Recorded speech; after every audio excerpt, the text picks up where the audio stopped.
Thank you all for coming. I'm Dan Schneider. I'm the Executive Director of the American Conservative Union. We are really pleased that you have joined us today. In the audience are some of my bosses. I've got a few board members here. So in addition to Matt Schlapp, my chairman, who will be moderating the panel today, I have Mike Rose. Mike, thank you for coming. Kimberly Bliss, Matt Smith. Tom Winter is here. Tom is the only founding board member still on the board of directors of the American Conservative Union. 1964, he and William F. Buckley Jr.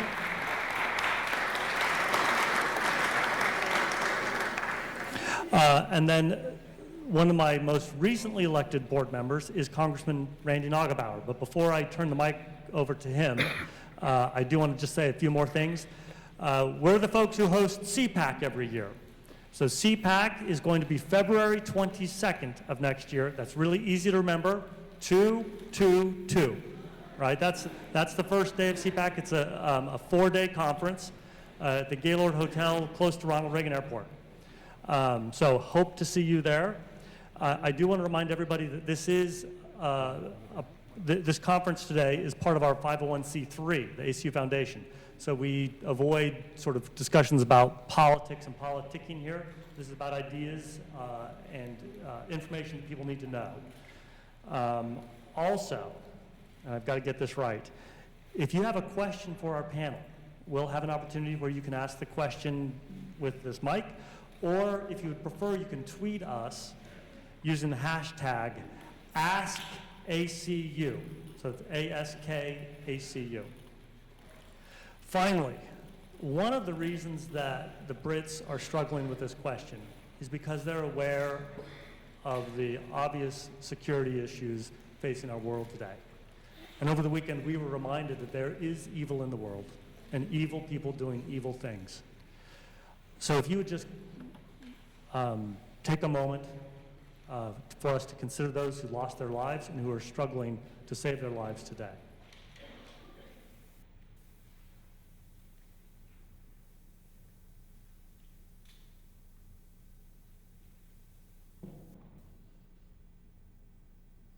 Thank you. Now I will hand this mic to one of my newest bosses. We are entering his field, the Hill, Capitol Hill, Congressman Randy Nagelbauer, who has been on our CPAC stage, and we are thrilled to have him up.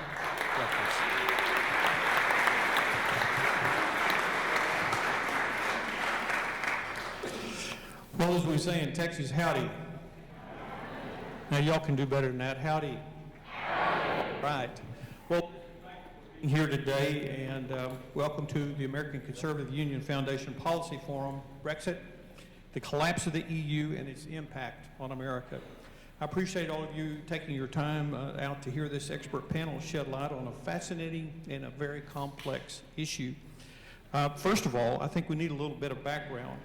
The voters in the United Kingdom on the 23rd of June, which is about 10 days from now, will go to the polls to determine their membership, their continuing membership in the European Union.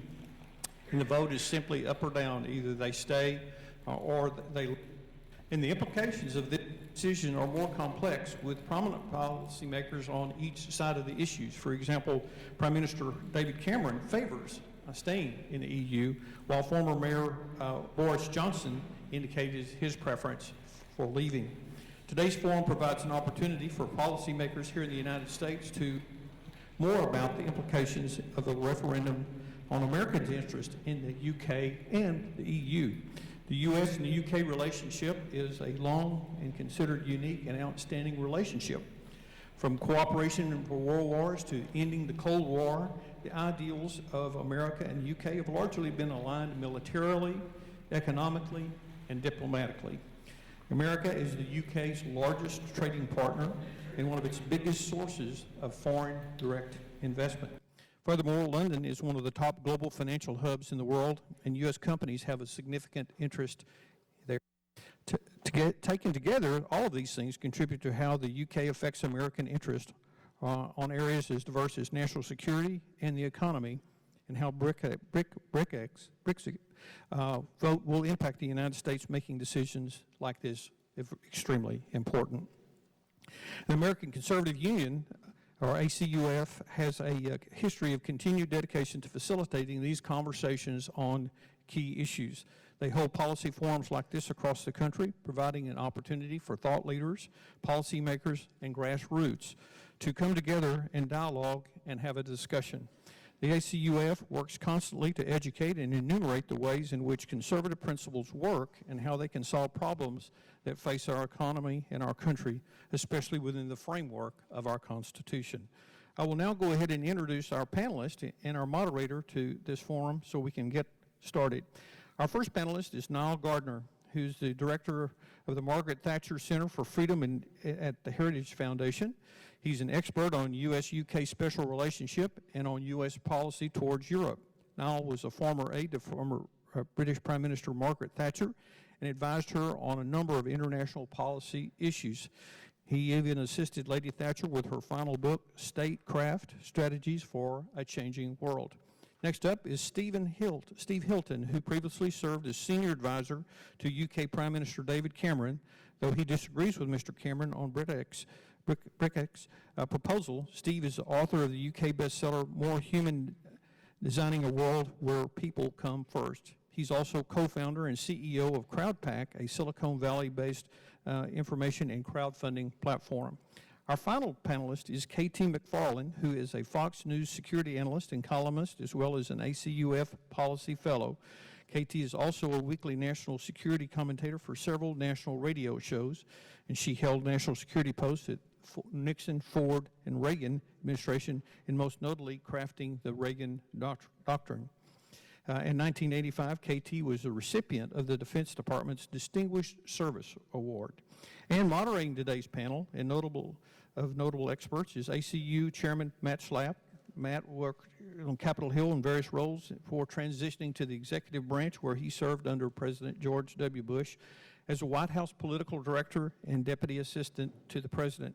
Since then, Matt has been an active volunteer, giving his time and services to a wide range of candidates and causes, and sits on numerous professional and humanitarian boards. Furthermore, Matt's political commentary appears regularly in broadcast and print media, including Fox News, MSNBC, CNN, C-SPAN, and the Wall Street Journal. Please help me welcome Matt and the fine panel we have today.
week, on June 23rd, the British people will vote to decide their future in Europe for the first time in over 40 years. And this is an historic vote to decide not only Britain's future, but also, I think, the future of Europe. It will have an impact on the Anglo-American special relationship. It will have a broader impact on the world stage. And it's certainly my view that Great Britain is better off outside of the European Union. The EU today is sort of, modern day Titanic on a glide path towards a massive iceberg. And the referendum offers the British people opportunity to jump onto a life. And it's certainly my hope that the British people will take that opportunity. Because as a member of the European Union, Britain, frankly speaking, is no longer a free country. Great Britain is subject to a huge amount of European Union regulation. The British people cannot decide their own immigration rules, their own immigration policy. The British are not free to negotiate their own trade deals. The British courts are subject to the rulings of European courts. Britain is no longer a sovereign nation. And this debate is about sovereignty and self-determination. And it's my view as well that the American people would never, ever accept. Is this mic working? I think this will be better. We're trying to work out a technical difficulty, so if you could pass this mic around. Hello. I believe firmly that the American people would never accept the kind of arrangement that Great Britain has with the European Union. I don't believe that the American people would tolerate the loss of sovereignty and self-determination that comes with European Union membership. It would be inconceivable, for example, to have a pan-European parliament based in Buenos Aires, lecturing the American people on how they should conduct their own affairs. It would be inconceivable to have a pan-American bank based in Caracas, for example.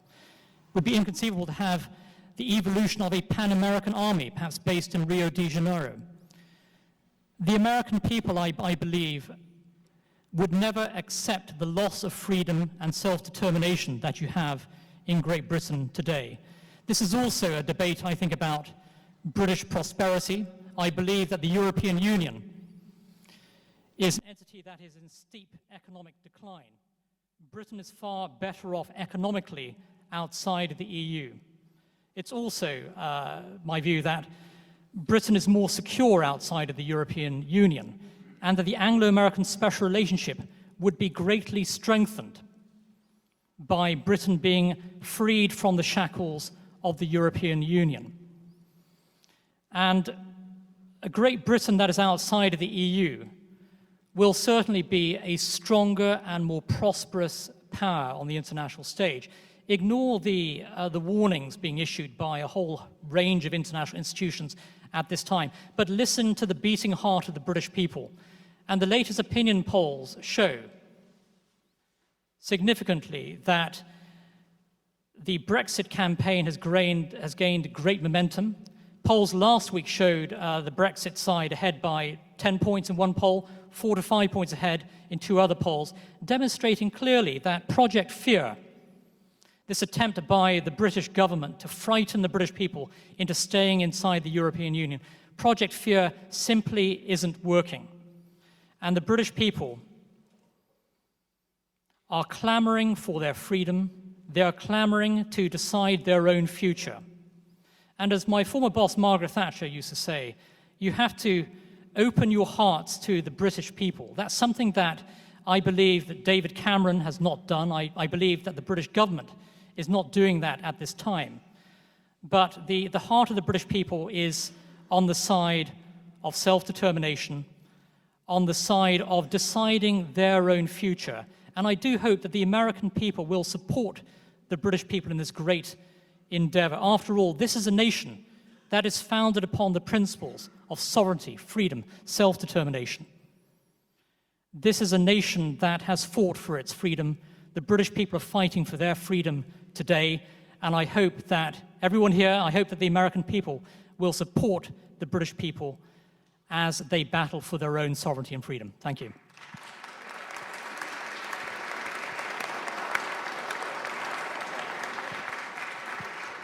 Let me just say real quickly, Dan and Amanda, go ahead and bring up that second mic up here. That would be great. And I'll say quickly, Steve Hilton's a big deal.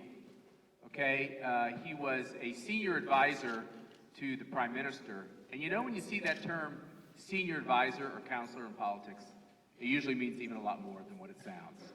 So Steve's going to give us some real insights into what's happening, both with his former boss and this big question. Thank you very much, Matt. Hi, everybody. It's a great pleasure to be here. It's a great honor to be invited to join you today. Can everybody hear okay, even at the back? Great. As you can tell, I'm from over there, but I now am actually one of you. I live here. I've been in California for the last 4 years. And so just in case you're worried that I've gone completely native, I did used to dress like this even when I worked in Downing Street for David Cameron.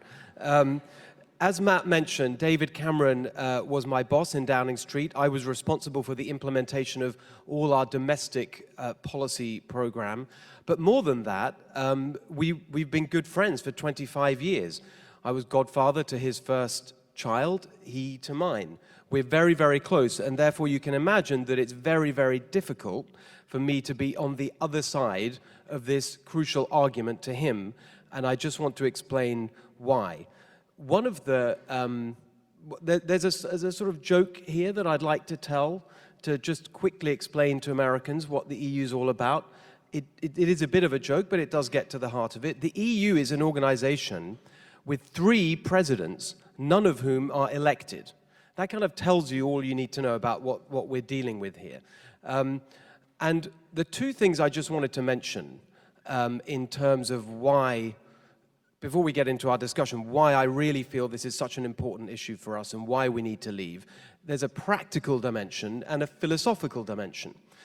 Before I get into it, I just want you to reset your brains just for a second.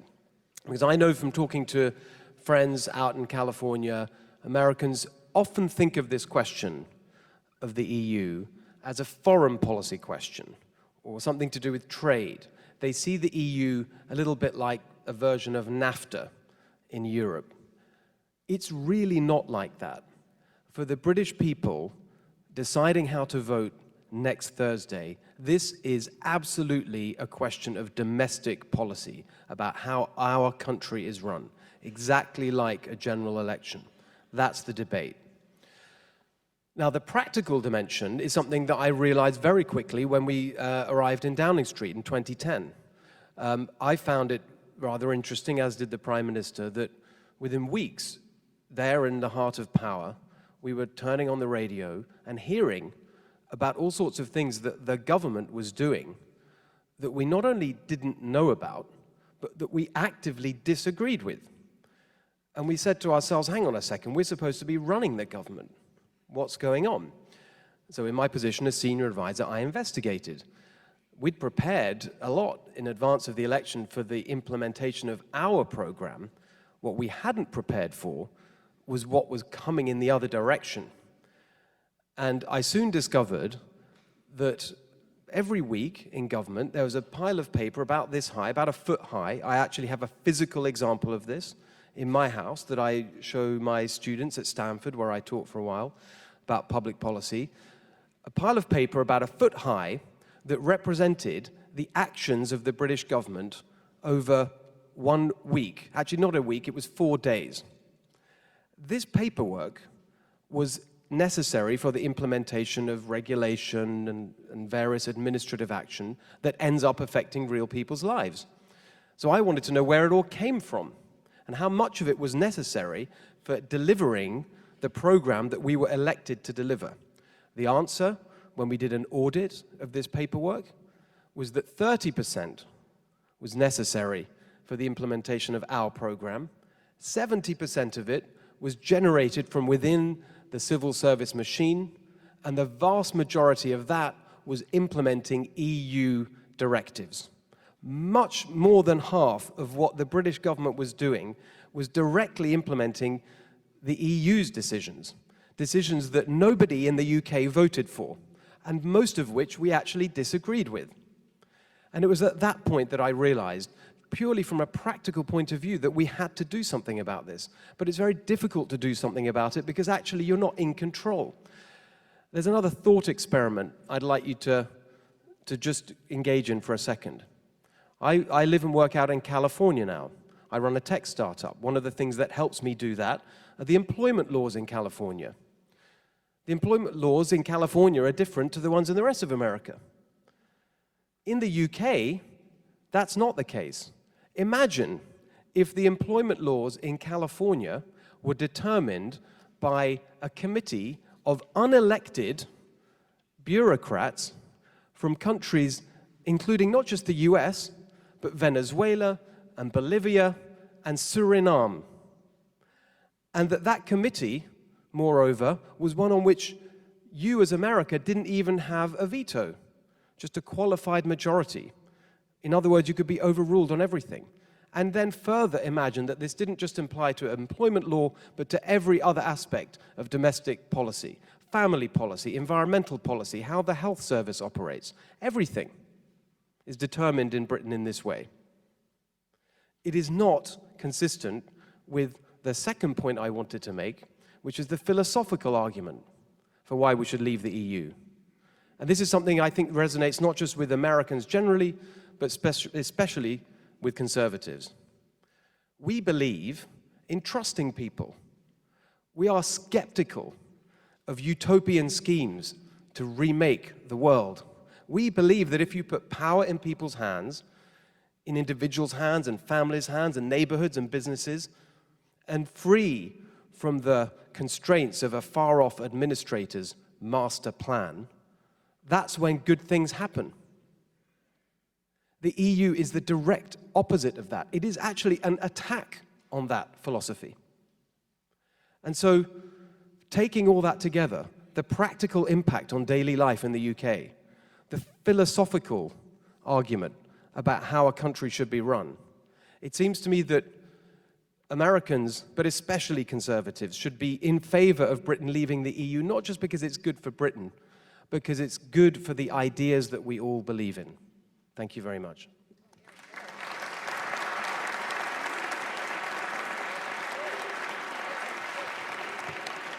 Is that on? Hey, thanks, Steve. And then our next, I'm getting more of the religion here of how annoying it must be to have somebody overrule every political decision that gets made. I think we can all understand, sounds a lot like Barack Obama. Sounds terrible.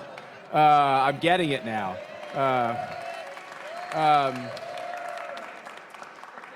I just want to say, KT, before you get started, we are very, very appreciative. KT has really been helping us over the course of the last 2 years. She's appeared in this room before talking about the real serious questions on national security. She's really stepped up in a big way for the ACU. So thank you. Thank you for being one of our fellows. And tell us your perspective. Well, first of all, I agree with everything everybody's already said.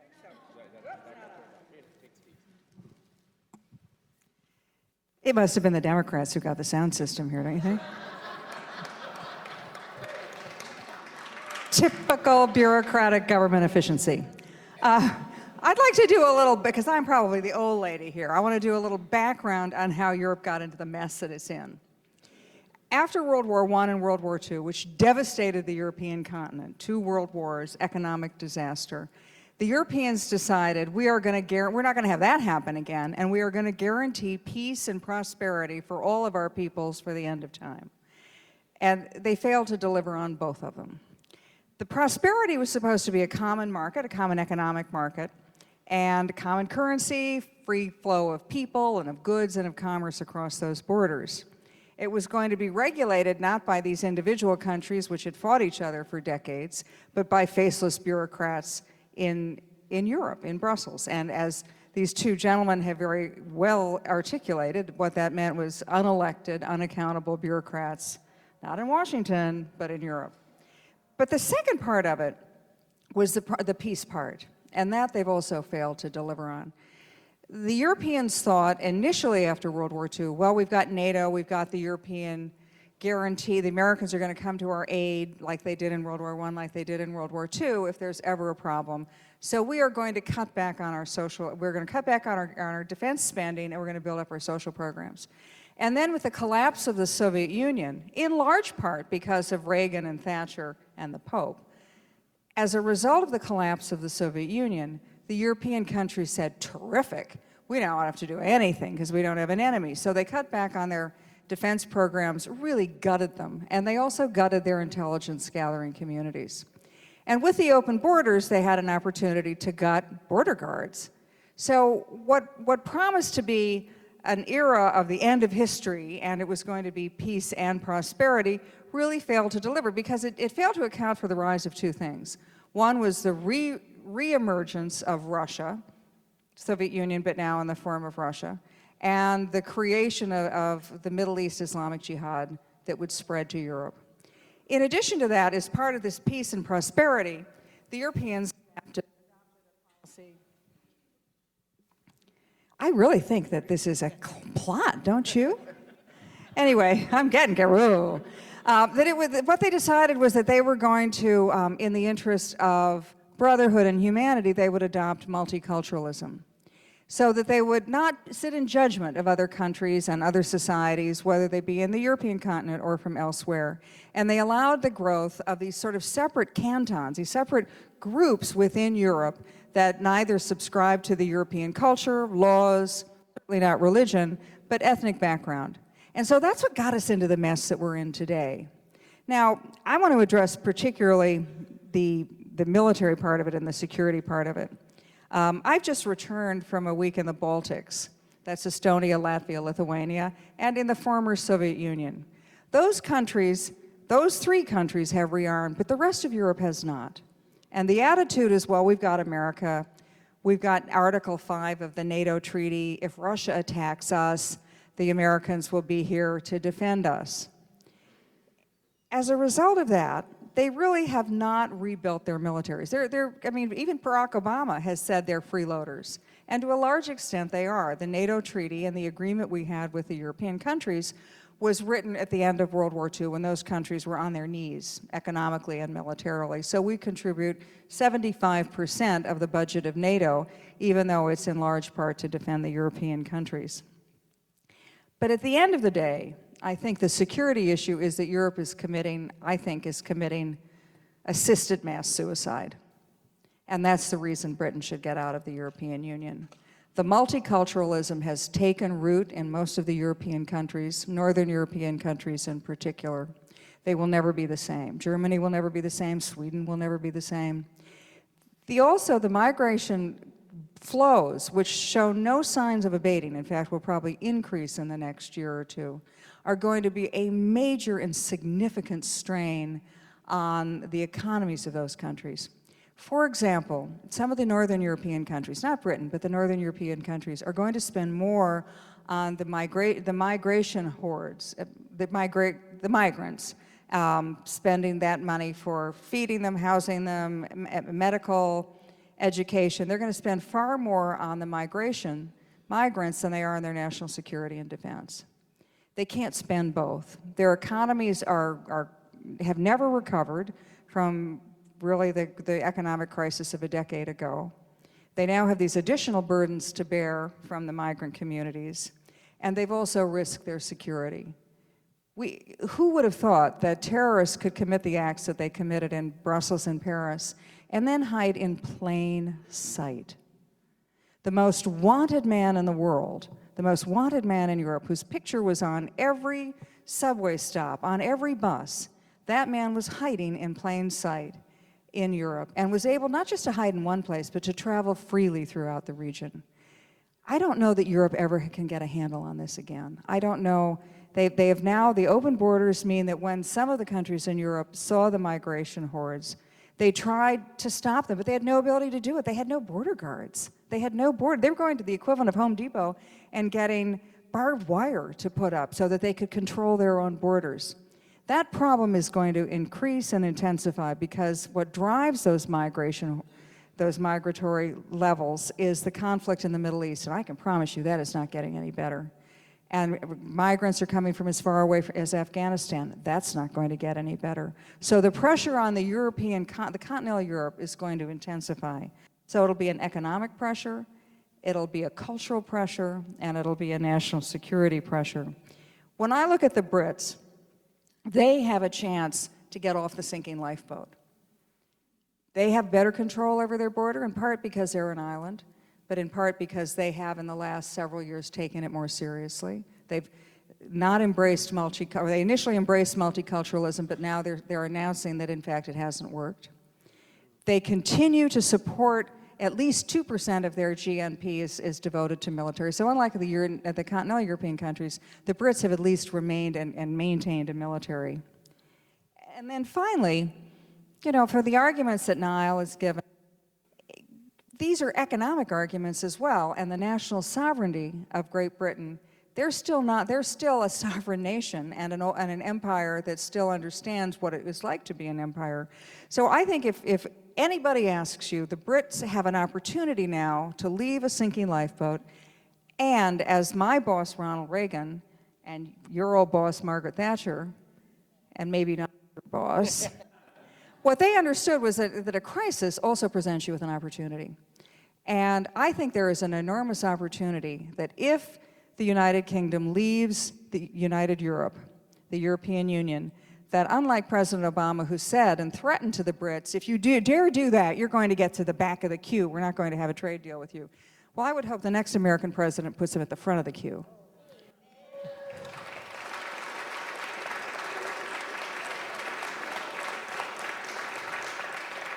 Politically, the United States is not going to probably pass a Pacific Trade Agreement Association, and we're probably not going to agree to a European one, but we could agree to a US-British one. So my advice, let's get the band back together. We'll be the lead singer this time, but there are enormous opportunities, and as we've seen with our most innovative leaders, whether it's Margaret Thatcher, whether it was Ronald Reagan, take a crisis and turn it to your advantage. I can foresee a world or a future where the United States and Europe are bound together with a common language, a common heritage, a common approach to entrepreneurialism and invention and creativity, anti-regulation, and it could be a thriving 21st century where we have an economic revival based on a lot of the new technologies that we're developing, based on the economic prowess and the financial communities in the United Kingdom and the United States. And the future would be indeed very bright, as opposed to one that could be very bleak. Thank you.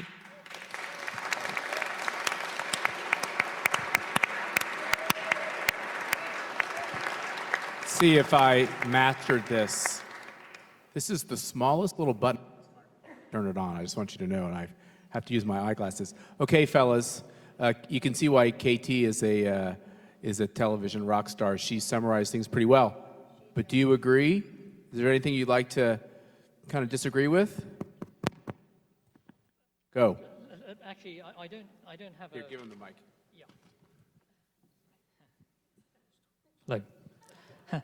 I don't disagree at all. I just wanted to actually amplify a point that Katie made, a very important point about President Obama coming over to Britain, standing before the British people, telling the British people, or warning them that if they leave the European Union, they're going to be at the back of the queue for a US-UK free trade deal. That was an astonishing slap in the face for America's closest friend and ally, and I think that Obama's comments were an absolute disgrace. And it also is very illustrative of the whole Obama administration approach. After all, the Obama administration is very much like the European Union. It worships at the altar of big government, high taxation. This is an administration, I think, that has a disastrous economic record, much like the European Union. So it's no surprise that President Obama should feel such an affinity for his fellow mates in Brussels. And as Katie mentioned as well, that Britain undoubtedly would be at the front of the queue for a US-UK free trade deal. The United States already has 20 free trade agreements. The US-UK bilateral partnership is the world's biggest. The United States has $5 trillion of assets in the United Kingdom. That's 22% of America's entire overseas assets. And the ludicrous suggestion from President Obama that Britain would be at the back of the queue is frankly laughable. And you know, this is a president who has done his best, frankly, to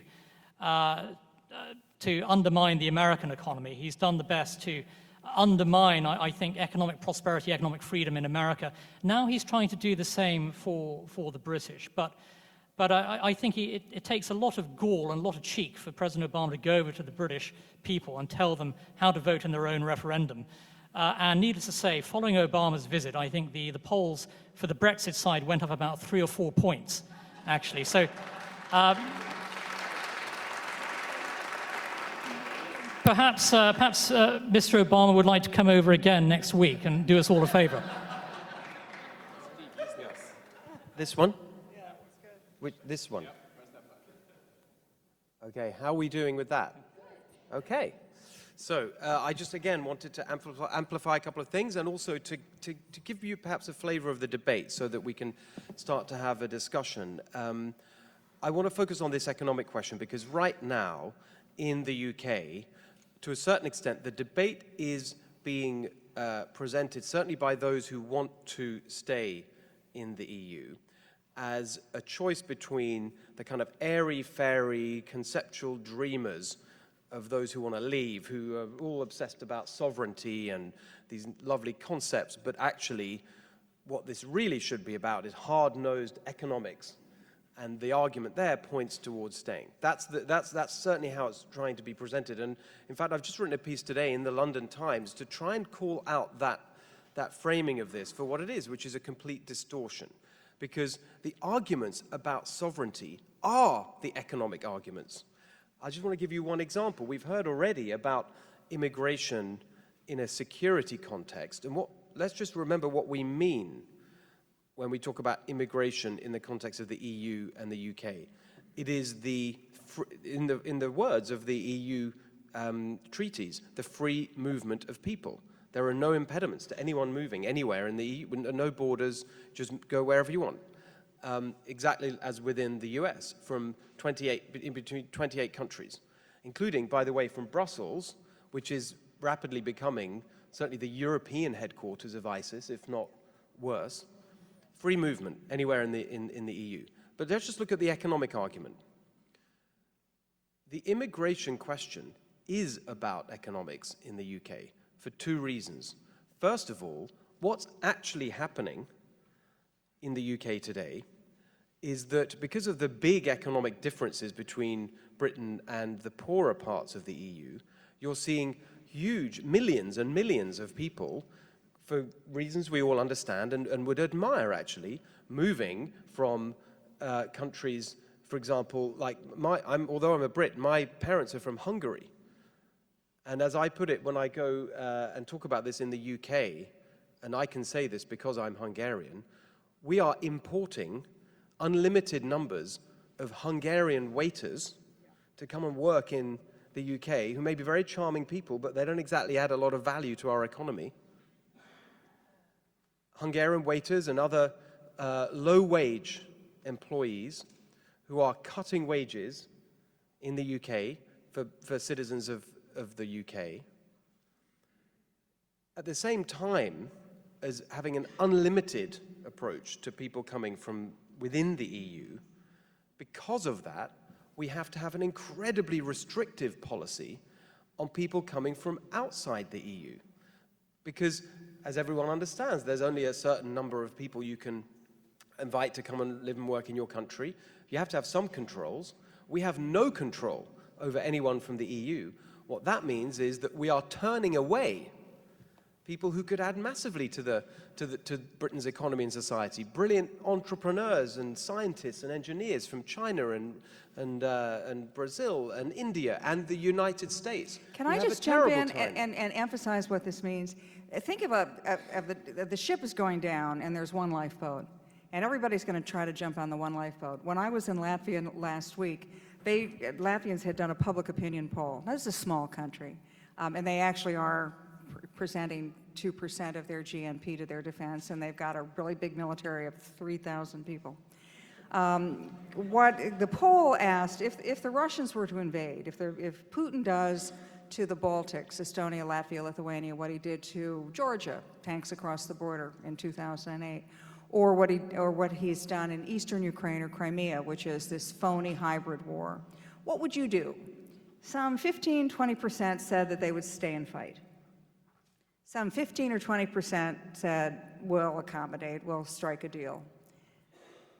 Almost 60% said, well, we'll just leave and go somewhere else in Europe.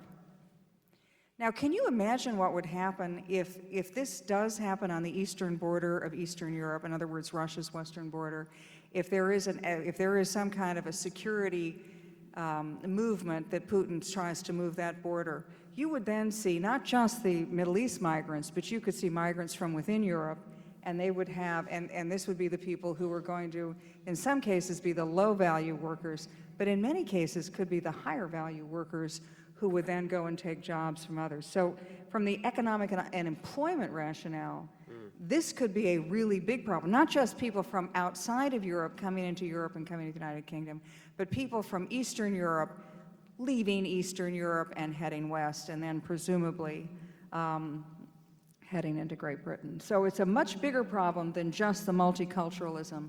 It's potentially millions fleeing the Russian front and going to Western Europe. Yeah, Niall. Hello there. Just to follow up on Katie's point there about NATO and Russia, and there's been an awful lot of propaganda being issued by the pro-EU side or the pro-Remain side in recent months to the effect that, Vladimir Putin would love Brexit to take place. The Russians would like nothing better than for Britain to leave the European Union. And I have to say that's really complete nonsense. There's not been one statement actually issued by Vladimir Putin or from his government saying that Brexit would be good for Russia. But just last week, I came across a translation of a paper by a leading Russian think tank that is one of Vladimir Putin's pet little think tanks. And this report warned against Brexit, actually, and it warned the Russian government of and I quote here, as a result of Brexit, Britain may draw closer to the US to form a new Anglo-Saxon alliance whose policy inclinations may prove more hostile to Russia. And this is a very revealing document, and clearly the Russians fear that as a result of Brexit, the United Kingdom will draw more closer to the United States, and the Anglo-American special relationship will be a stronger force on the world stage. And there you have it. This is from one of Vladimir Putin's own little pet think tanks. And that, I think, blows this whole myth that, the Russians back Brexit, which is part of the arsenal of Project Fear, which is a sort of combination of an episode of The Walking Dead with Godzilla rampaging across the world. And this is the level of the arguments being put forward by the Remain side. The vast majority of the arguments actually are based upon fear-mongering, scaremongering, and they're not even true, as we see with the Russian position here. And I very much doubt that Mr. Putin is quaking in his boots at the thought of some sort of European Union army standing up to the Russians.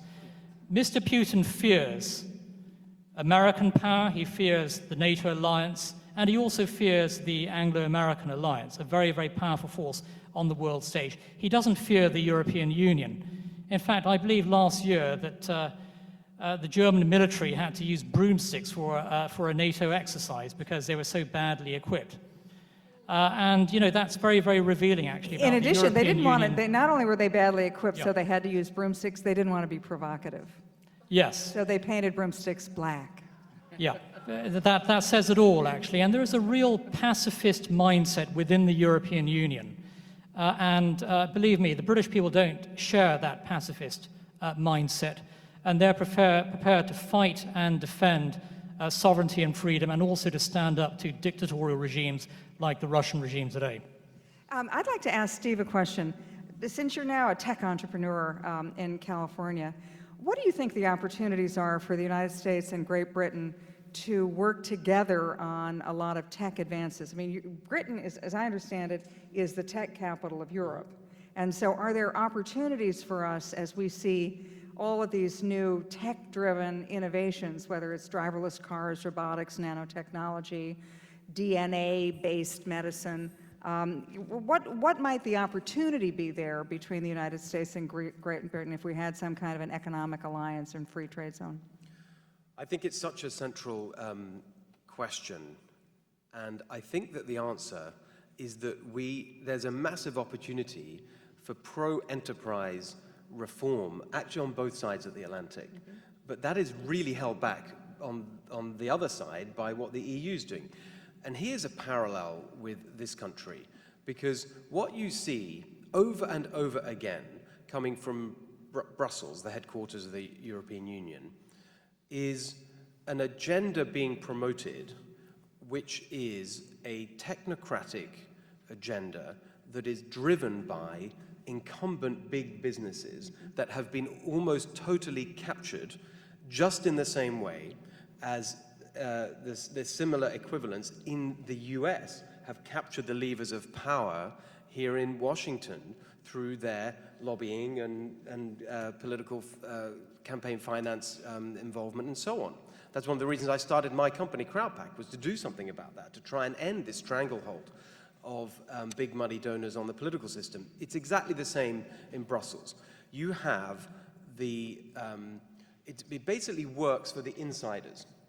And what we need to see is an economy where the insurgents, the upstarts, the challengers, the entrepreneurs can challenge those who are already in positions of economic power, to challenge the incumbent companies. But the EU defends those and puts barriers in the way of the entrepreneurs. That's another reason why we need to leave. Now, if we had an alliance of that pro-entrepreneur policy agenda in the UK and in the US, I think we'd be completely unbeatable, because we would leave the sclerotic, corrupt EU completely in the dust. Plus, we would also, between the North America and Britain, we would be the world's new center of energy. Yeah, that's exciting, because we see so much of the policies here. We actually see companies in this country going to the EU, and it causes many of us to scratch our heads, because we just assume that it's so much more regulatory there. And when you read about the horror stories of the EU, it's important for us, mostly I assume in this room Americans, to realize that we have to be really over-regulating to be keeping up with them. It must really be as obnoxious as it seems. I want to ask a question that we got in from one of our other fellows, KT, Dr. Zuhdi Jasser, who wants you all to answer the question: if the UK leaves the EU, will it make it more difficult for a coordinated European strategy against radical Islamic terror? And this is obviously punctuated by the terrible tragedy of Orlando, and the fact that these targets and this hateful approach that we hear from these terrorists is telegraphed. They tell us where they're going. They tell us who they want to attack. How will this make us more secure? I think that it's the only chance we have. The European Union is just not up to the job. Continental Europe is not going to be able to deal with radical Islam. It would take such a sea change electorally in so many different countries to stand up to the threat. But in particularly some of the northern, if you look at the statistics out of Sweden, Norway, others, Germany, certainly Brussels and Belgium, as they grapple with they've gone so far along that road to multiculturalism, it's very difficult to see them to track back from it.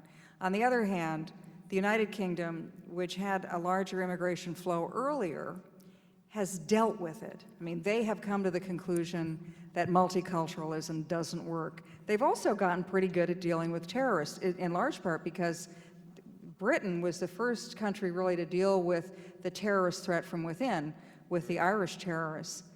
So they know what it's about. They understand the threat. If there's any chance of defeating global jihad, which is a war against Western civilization, it can only be led by the United States, and I think only in conjunction with Great Britain. That may be the opportunity to pull the rest of Western Europe along, but to try to do it right now with all of Western Europe where every country has the ability and the right to veto any European-wide policy. It's just not going to happen. So the lifeboat is sinking, and the only opportunity, I think, for this, from the security angle of it and the global jihad threat, is the United States and Great Britain to go it alone and together.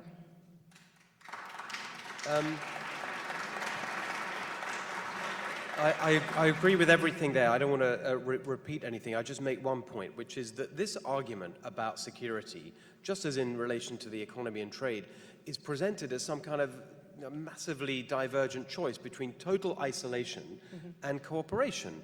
And that the only way we can possibly cooperate in order to defeat ISIS and radical Islam is to be in this European superstate. And that's the only way that the Brits can cooperate with the French police and the Belgian police and all the rest of it. It's nonsense.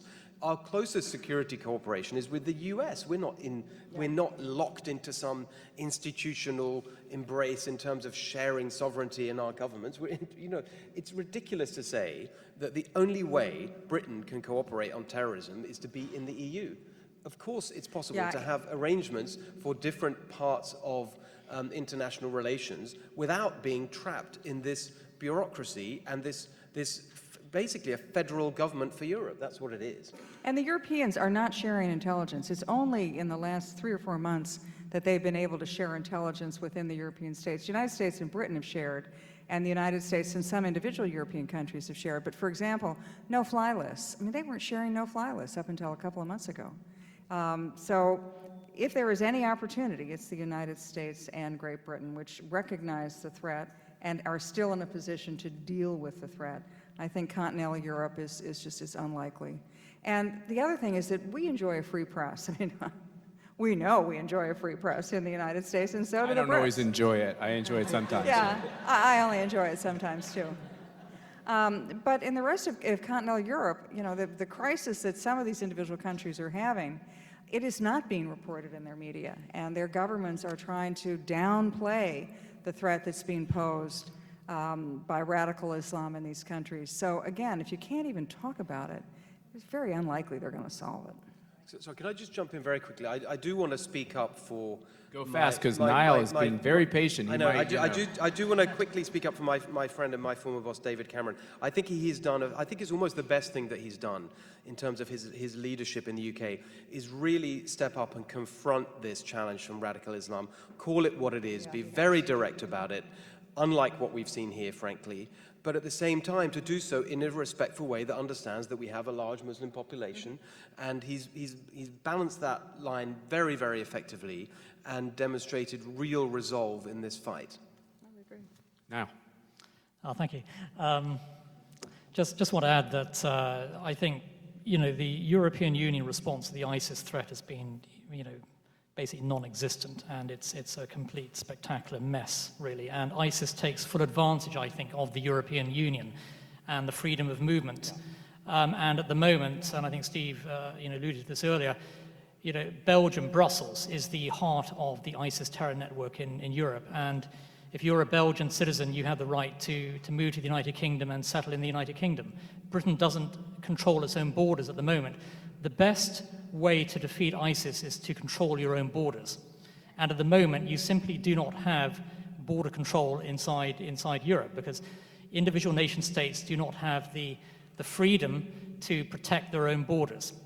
And I do find it extraordinary that the German Chancellor Angela Merkel has been lecturing the British people on how they should vote in their referendum, much like President Obama. Mrs. Merkel let in, so far it's about 1.2 million refugees or economic migrants into a country, and we know already there is a significant ISIS threat posed within that refugee population. And within a number of years, the refugees and migrants will gain German citizenship. They will then have the freedom to move to the United Kingdom. That is a direct security risk for the United Kingdom. And it should be up to the British people to decide who comes into their country, not Angela Merkel. And I think that Europe is facing huge challenges from the ISIS threat. And the European Union at the moment is simply unable to deal with that challenge. And I think that ISIS is taking full advantage of the disarray within the European Union. And the enemy of ISIS, I think, is the nation state. The enemy of ISIS are governments, peoples who are prepared to fight ISIS and to defeat them. And you can only do that by starting with controlling your own borders. Let me just say, I apologize now. I stepped on your applause. That was really good. Whatever happened to respecting someone's vote? You're not in a jurisdiction that has the vote, respecting the people who are to vote their conscience. That seems awfully strange to me, and I'm glad there could be political consequences to speaking. I have 5 kids. I tell them to be quiet a lot. It's okay for people to tell American politicians to be quiet. We have a question that came in faster than Twitter, right here from the front row, which I think was just a perfect question. What's going to happen? Maybe one of you can grab this and respond to it relatively quickly. What's going to happen to the EU if Great Britain pulls out? Yeah. Well, I think that the impact upon the European Union will be positive. Positive because I believe in sovereignty and the rights of everyone in Europe to be able to decide their own future. And I think that one of the first impacts on Europe will be there will be mounting calls across Europe for their own referendum. And I think you are going to see a great movement towards giving people across Europe the right to vote on their future. And this is also a battle between, the Brexit battle is a battle between the grassroots, the man or woman on the street, and the political elites, not only in the UK but also across Europe. And you can be sure that the European elites are going to fight tooth and nail to keep what they have, because it's all about power for them. The European project is far more than just economics. It's about political power. And they're going to fight to maintain that power, and they're going to fight to try and deny people the vote in those countries. But I do think that the momentum will be on the side of those who wish to have their say over their future. And there was a Pew Research survey last week that showed the rise of tremendous Euroscepticism across the European continent. Even in Germany, I think this poll showed that almost half the population is fundamentally disillusioned with the European Union. And even in Germany, if you had a vote upon European Union membership, it would be a lot closer than people think. The same would go for France and all of the other big countries in Europe. It's only a matter of time before the European project begins to unravel and sovereignty and self-determination really become more and more powerful across Europe. And that can only be a good thing. Yeah. Can I just want to echo that. I think that the reason this is good, that leaving the EU is good, not just for Britain, but for Europe and the world, is that it will be a decisive blow against the technocrat-driven, bureaucratic centralization that has been going on for too long in too many parts of the world, not just in the EU. It will be a huge blow for people power, and that is what we should want to see everywhere.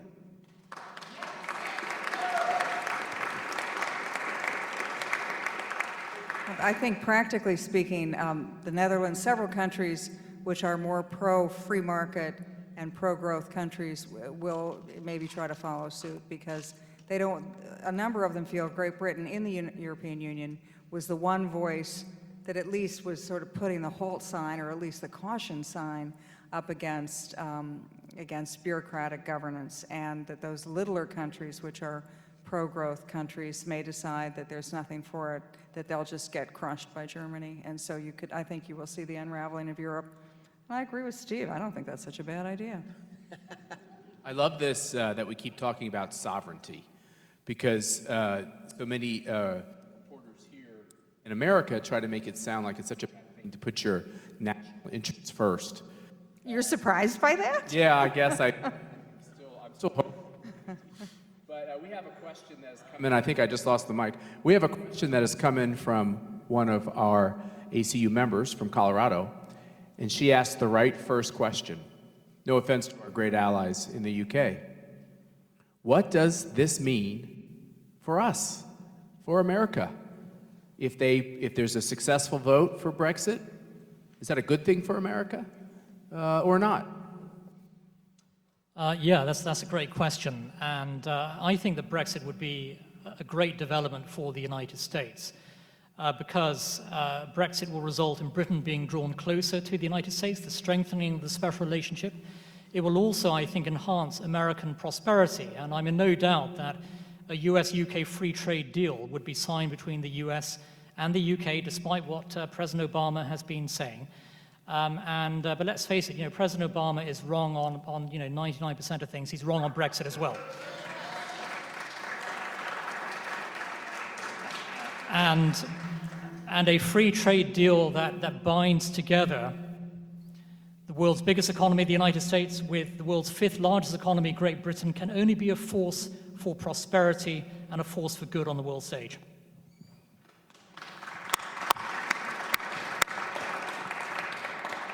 Plus, the Oval Office is going to look a lot better when that Churchill bust comes back. You all know the story of the Churchill bust that was presented to George W. Bush and was sent back. So let's dive in a little bit more to this question on trade. And with that, I just want to remind folks, we want to take your questions too. So if we need to grab these microphones back, Amanda, come grab them.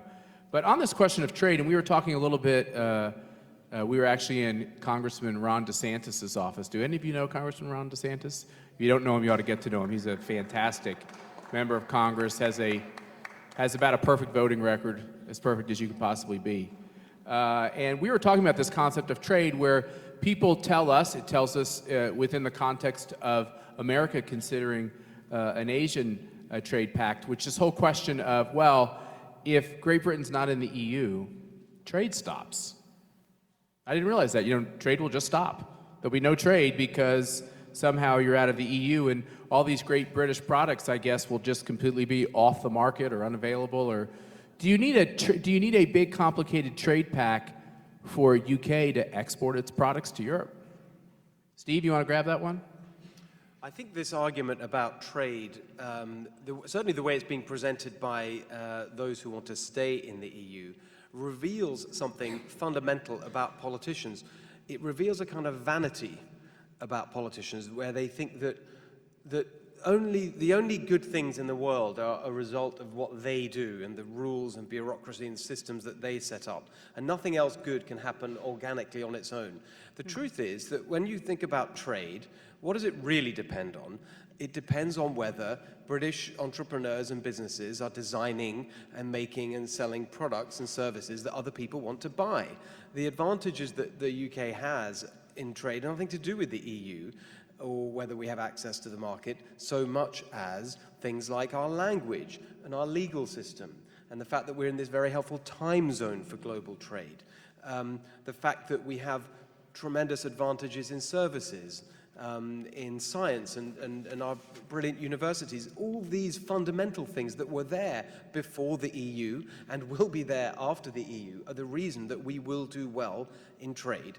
And being outside of the EU and being free from some of the constraints on policy making will simply enhance our ability to design and make and sell things that the rest of the world wants to buy. Okay, I think we have a question from the audience. Grace, you want to remember to tell us your name and where you're from. If you could move over to the middle aisle, just make it easier. Here you go. Yes, Mr. Schreiber, my question is about multiculturalism and Islamic terrorism. There are two approaches. One is Sadiq Khan, the newly elected mayor of London. He challenged Muslim terrorists or Islamic terrorism that if you hate West, arm the West. Do you think this is the best way to deal with Muslim terrorism? Or the second example is about Suhail Khan. When he was in the White House, he invited some Muslim who turned out to be terrorists. And eventually, White House has to export Suhail Khan to Department of Transportation. So what approach do you think that Western civilization or capitalism should empower these Muslims, and that is the best way to deal with Islamic terrorism, or they should keep them out? Thanks. Steve, did you get the question on the newly elected mayor? Yeah, I think that the fundamental point is that we have to understand that this is a war, that we're fighting an ideology. This is not about the tactics. This is about something that has been going on. You will be much more expert on this than I am, but for many, many years. It's not our fault. It's not in response to things that we've done. This is an ideology that has been developing for decades, and we have to confront it directly and defeat it. And it's going to take many, many years. And we have to confront it at every level, not just at the security level and policing and intelligence, and also militarily at its heart, where it comes from, but also in argument. And so I think that it's only a good thing, as far as I'm concerned, that London has elected a mayor who's a Muslim. That is great. But in a way, I think it's a sideshow compared to the real issue, which is, have we got the resolve to really defeat this ideology of evil, which is not something that is homegrown in the sense of reflecting problems in particular communities or economic issues or how people have been treated. It's much, much deeper and more long-standing than that. I'll just say, you said something nice about David Cameron. I'll say something nice about President Bush and Tom Ridge and the team he had in place, which is, I just think it's no coincidence that the level of attacks are growing. Now, maybe the threat is growing and everything else, but I think we have to be serious as a country, and I think, look, all of us have to be serious. I can't tell you how many times I read an article about the FBI was investigating so-and-so. You know, we've seen this in San Bernardino, we've seen this in Orlando. These people are, law enforcement's aware of them. Their neighbors will get interviewed afterwards and say, well, it was really strange. She was, you know, shipping in truckloads of armaments into the apartment next door. It's like, we all have to own, we have to be a partner with law enforcement and make sure that we're very cantankerous about when we see problems and make sure we report them. Grace. Go ahead, sir. You're off. Grace is running with another microphone. Hi, this is Scott from Virginia. Is there a benefit to a European currency without all the other EU stuff, and if so, why? Okay, so here's the real interesting question. Is it the euro that should be the priority and not all this European Union bureaucracy, or actually having one European currency is the problem and the bureaucracy is fine, or are they both terrible?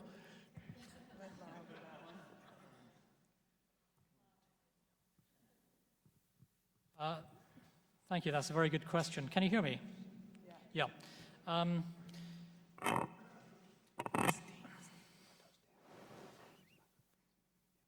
The European single currency, which is part and parcel of the European project, you know, has been, I think, frankly, a disaster. And there's a very good reason why the British people decided not to go into the European single currency, because the single currency is not just an economic idea, it's a political project. And as we're seeing, you know, across Europe, across the Eurozone today, economics are intricately intertwined with politics. And so you have a situation today where you have a country like Greece, for example, who should never have been inside the single currency in the first place, whose economic policies are now dictated to by Germany. You know, Greece is not a free sovereign country by any stretch of the imagination. And because it tries to remain within the straitjacket of the single currency, you know, its government is basically dictated to by Berlin, and the German people bankroll all this. But I have to say that, and as you know, the former British Foreign Secretary William Hague, you know, commented, you know, the Eurozone is like a burning building with no exits. And it's a perilous situation. But you cannot separate, I think, the problems being faced by the Eurozone with the broader European Union. I think the mindset that dominates the Eurozone, centralized planning, controlled by a small group of Euro elites, bigger powers dictating terms to smaller powers. This is really, symbolic of the European Union writ large. And although Britain is thankfully not part of the European single currency, I do think that Britain pays a significant negative cost as a result of European Union membership, and that British prosperity will rise significantly outside of the European Union. And I also believe that countries like Greece, for example, Spain, Italy, the southern European countries are far better off actually outside of the European single currency. And I think without a doubt we are going to see the unraveling of the single currency in the coming years, regardless of the result of the Brexit referendum.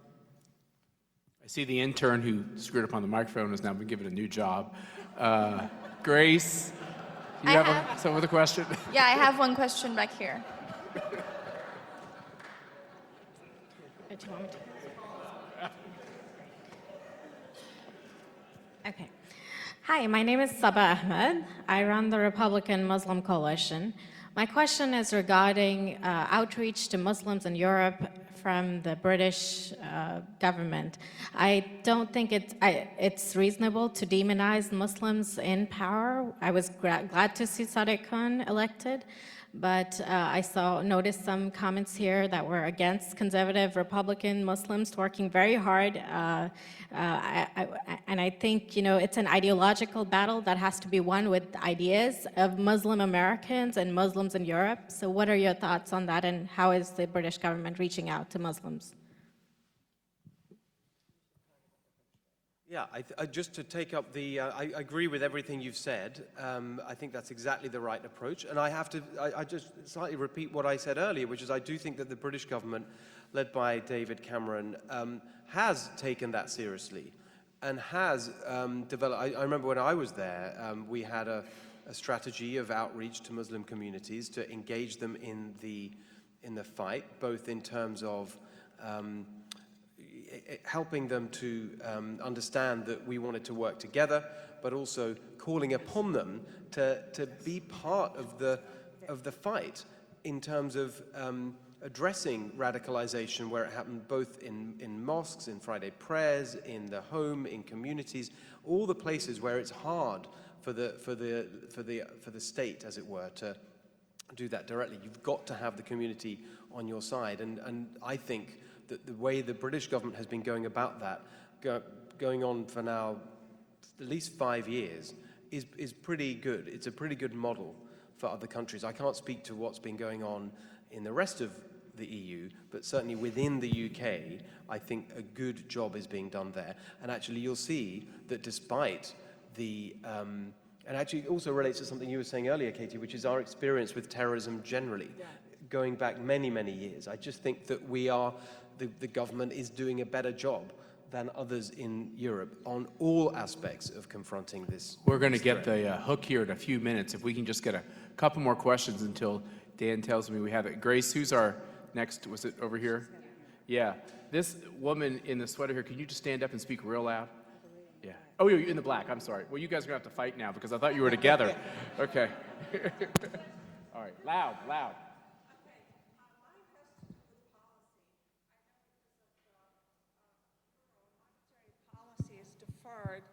To obviously to Brussels, except for Great Britain, you have your own monetary policy. Who drives your fiscal policy?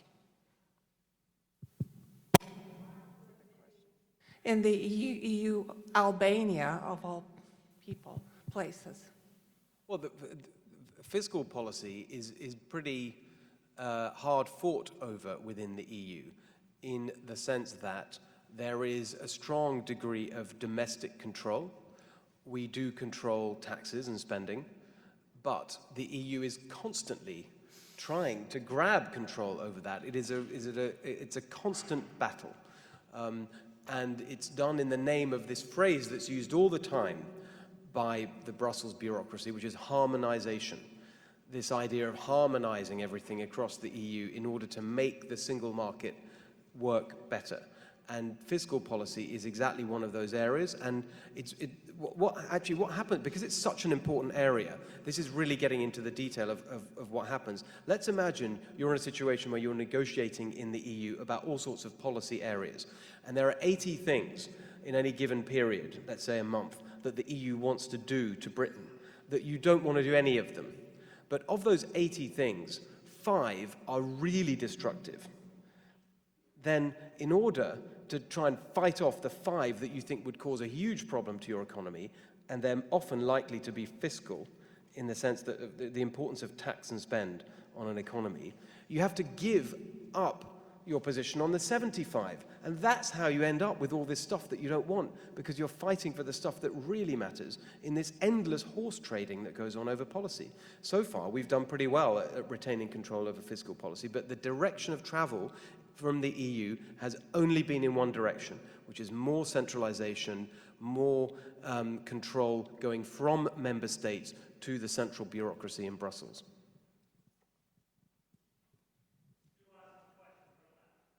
In 1947, I think it was, the wife of General Sikorski, the famous Polish general, published a book of information that he had been compiling about experiences of the people who were exported into communist Russia. The name of the book is The Dark Side of the Moon. And the reason it was given that title was because so few people had any idea what was going on in Russia at the time. And I'm beginning to feel personally now that we know about as little about what's actually happening in Europe today as we did what was going on within Russia. Our news media is not covering it. The YouTube videos that you can find are over a year old, and I think things are getting far, far worse than we can even imagine. And this is being hidden from us so that we're not going to panic over it, and they can say, nothing to see here, folks, move along, everything's just fine. Well, the ACU is trying to tilt the moon a little bit here so people can be aware of these problems. Do any of you have a comment on this?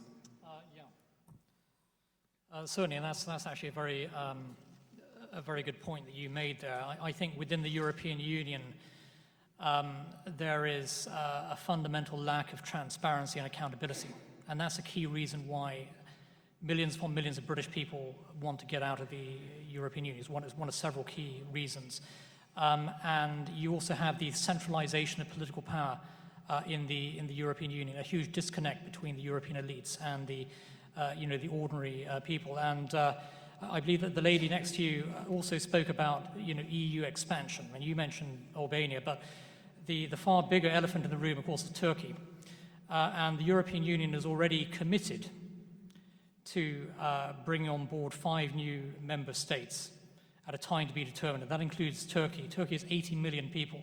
It currently has an Islamist government that is hostile towards the West. And there are huge implications with regard to EU expansion. If indeed Turkey becomes an EU member,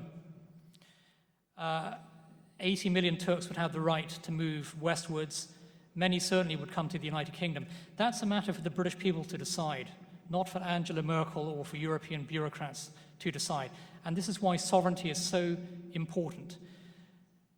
The British people elect their own leaders. Those leaders should be able to make those decisions.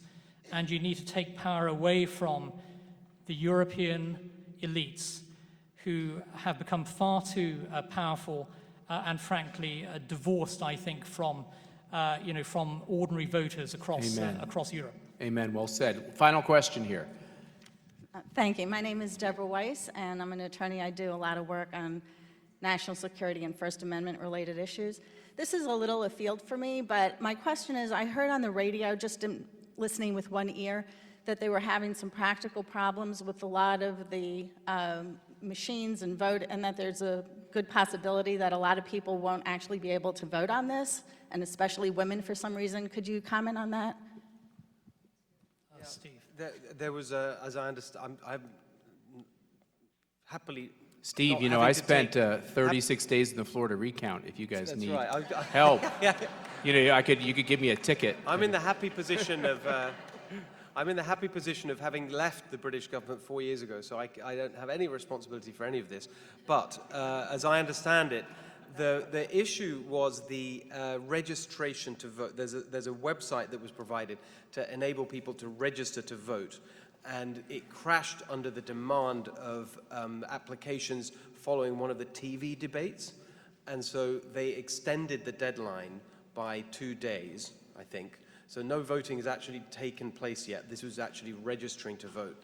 Now that became a political argument because the people who want to stay in the Remain argument saying, well, we want more people to vote because they believe that that's in their interest, because particularly younger people are more likely to vote to stay. And the other side said, well, that's unfair because this is an arbitrary, capricious extension of the deadline and it's breaking the rules. So it rapidly became a political argument, but it wasn't about actual voting, it was about registering to vote. So thank you for the question, great question. Let me just say, I'm going to have KT summarize things. It's been a great discussion. Thank you all for being here. When Dan Schneider, our ED, and the rest of us in our board, I see Mike Rose is here and other board members, and we're pulled together. One of our founders was William F. Buckley, and a lot of times we'll say, you know, what would Buckley do at these kind of critical moments? And I think for all of us conservatives, two heroes that we often say, what would Ronald Reagan do? And I think this is one of those questions where that's appropriate. And I also think for many of us, what would Lady Thatcher do? And maybe KT can give us some insights into that. I knew them both. In the early 1980s, when Margaret Thatcher and Ronald Reagan were first working together to figure out how they could change their countries and potentially change the world, my boss at the Pentagon, Cap Weinberger, who was Secretary of Defense, was invited by the Oxford Union to come and debate a proposition. The proposition was that the United States and the Soviet Union were morally equivalent. I had gone to Oxford, I debated at the Oxford Union, so my job was to train Weinberger and get him up to snuff for a very different kind of debate. The Oxford Union debate is rude and it's obnoxious and it's just like it is in Prime Minister's Question Time. So Weinberger was prepared. Margaret Thatcher called him and said, don't do it, you're going to go, the world is watching, Europe is going to watch, you're going to lose this debate, they're all communists at Oxford, and they're all going to vote against you. The European leaders all got wind of it, and they said more or less the same thing. They called President Reagan and said, don't let your Secretary of Defense go there, he's going to get creamed. Weinberger wanted to go. So we sat there in the Oxford Union, which is a room about this size. It's cold, it was in the middle of the winter, there's no heat in the room, and there were stone seats. Weinberger stood up into this group of probably socialists, if not a lot of them were communists, students, and he gave an impassioned plea for common values. And he said that he had been a veteran of World War II, and he had fought in that war, and he had fellow Brits who had fought alongside him. He knew people who never came back from that war. And he said that the experiment of free speech and free and individual choices, whether it's what kind of religion you practice or what kind of economic policies you want to practice, he said that was the heart of what brought our two countries together. At the end of that night, that cold, freezing night, the majority of those students listened to Weinberger, thought long and hard about the traditions that bound our two countries, and they walked out and gave him a resounding victory. Weinberger didn't know until Margaret Thatcher called him in the middle of the night and said, you know, you won, didn't you? That was the first sign that the relationship between the United States and the Great Britain was going to turn around the world. We turned around our economies, we turned down our relationship, and we ultimately won the Cold War without firing a shot. When I look at what the Brits are going to do on June 23rd, I don't look at that as an exit from anything. I think it's a rejoining of our two great countries. With that.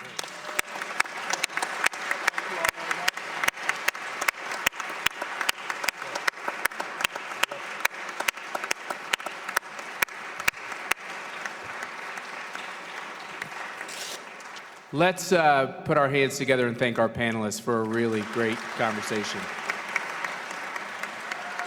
And thank you all for being here today. Thank you very much.